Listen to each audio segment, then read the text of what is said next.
Hello guys, सबैजनालाई जय परमेश्वर। र आज जुन हाम्रो सुसम्म जुन बागमती नगरपालिका वार्ड नम्बर 4 को सुसम्म जुन नेताजीलाई जुन सम्मानको कार्यक्रम रहेको छ, त्यही भएर यहाँ चाहिँ फुलहरू रेडी पार्दै हुनुहुन्छ मिसले र म्यामले।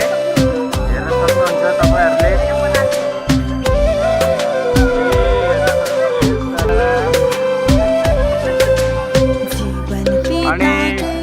अनि बाटोमा चाहिँ गेट बनाउँदैछ, त्यो चाहिँ म तपाईहरुलाई देखाउन चाहन्छु। हेर्नु होला, यहाँ चाहिँ हेर्न सक्नुहुन्छ गाइस, यहाँ चाहिँ गेट बनाउँदैछ नेताजीलाई।